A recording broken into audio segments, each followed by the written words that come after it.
Testament d'Asher sur la dualité des choses. Transcription du témoignage d'Asher des choses qu'il dit à ses fils à la 120e année de sa vie.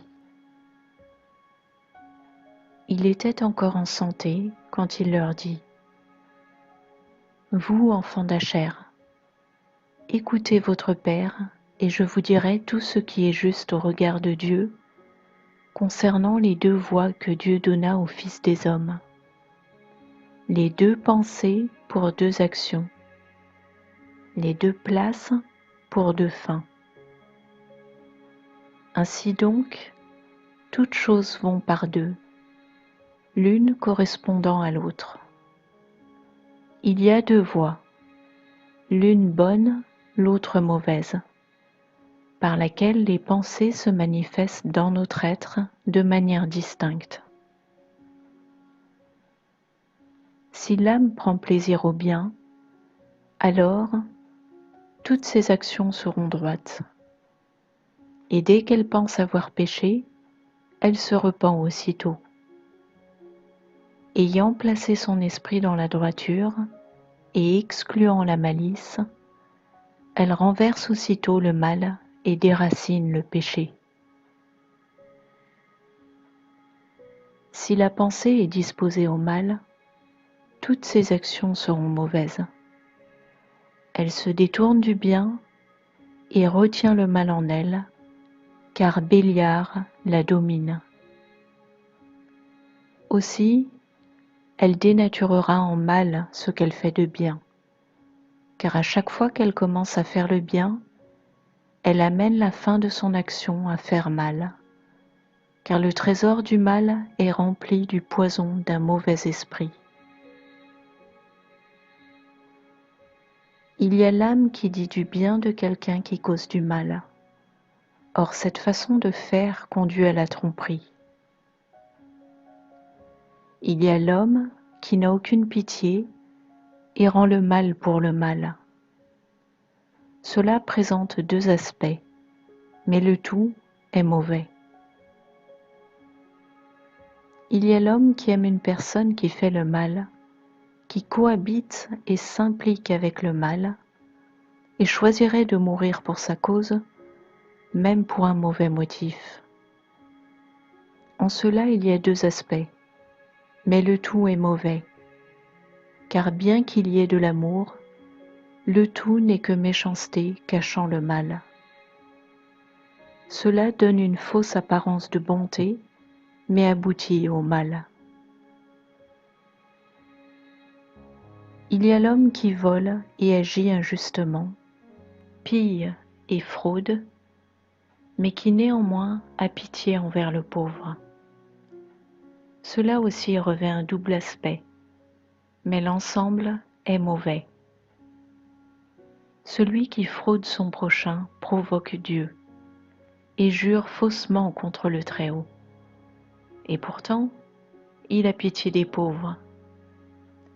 Il moque le commandement et provoque celui qui l'a dicté, et pourtant, il soulage le pauvre. Il souille l'âme et rend gai le corps. Il en détruit beaucoup et fait pitié à quelques-uns. Il y a là un double aspect, mais le tout est mauvais. Il y a l'homme qui commet l'adultère et la fornication, mais s'abstient de viande. Il fait le mal tout en jeûnant. Il en accable beaucoup et pervertit certains par son pouvoir et sa richesse, même si en dehors de son péché manifeste, il pratique le commandement. Cela a un double aspect, mais le tout est mauvais. De tels hommes sont à moitié purs comme le porc ou le lièvre, mais au regard de Dieu, ils sont vraiment impurs, comme il est déclaré dans les tablettes célestes. Par conséquent, mes enfants, n'ayez pas comme eux un double visage, à la fois bienveillant et malveillant, mais penchez pour la bonté seulement. car Dieu repose dans la bonté, et c'est ce que désirent les hommes. Fuyez la malveillance, et détruisez le mal par de bonnes actions. La duplicité de ceux au double visage ne sert pas Dieu, mais seulement leur propre convoitise, ce qui plaît aux hommes qui leur ressemblent, et à Béliard. Les hommes de bien sont d'entre ceux qui ont une seule face, même si les doubles faces les considèrent être dans l'erreur, et ils s'inclinent seulement devant Dieu. Il y a celui qui, tuant le méchant, fait deux actions, une mauvaise et une bonne, mais le tout est bon, car il déracine et détruit ce qui est mauvais. Il y a l'homme qui hait le méchant qui montre miséricorde, et hait celui qui jeûne mais pratique l'adultère. Cela présente un double aspect, mais le tout est bon. Il suit l'exemple du Seigneur, en ce qu'il n'accepte pas l'association de ce qui ressemble au bien avec ce qui est vraiment mal. Il y a l'homme qui ne bénit pas de sa bouche les débauchés pour ne pas souiller sa bouche et polluer son âme. Cela présente un double aspect, mais le tout est bon. De tels hommes sont comme les cerfs et les biches en milieu sauvage, qui semblent impurs alors qu'ils sont tous purs. Parce qu'ils marchent dans le zèle de Dieu, ils s'abstiennent aussi de ce que Dieu est et interdit par ses ordres, et ils préviennent le mal de ce qui est bien. Comme vous pouvez voir, mes enfants, il y a dualité en toutes choses, l'une s'opposant à l'autre, et l'une dissimulée dans l'autre.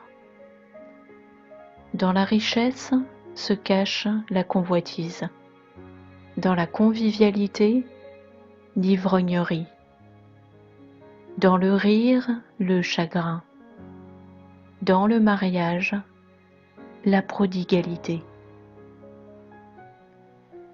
La mort succède à la vie, le déshonneur à la gloire, la nuit au jour, et les ténèbres à la lumière. Mais toutes choses viennent à la lumière du jour. La vie domine sur les choses justes, mais les choses injustes sont sous la mort. C'est pourquoi aussi la vie éternelle attend l'œuvre de la mort. Non que l'on puisse dire que la vérité soit un mensonge, ni que le bien soit mal, car toute vérité est sous la lumière, comme toutes choses sont sous Dieu. J'ai éprouvé toutes ces choses durant ma vie, sans m'écarter de la vérité du Seigneur.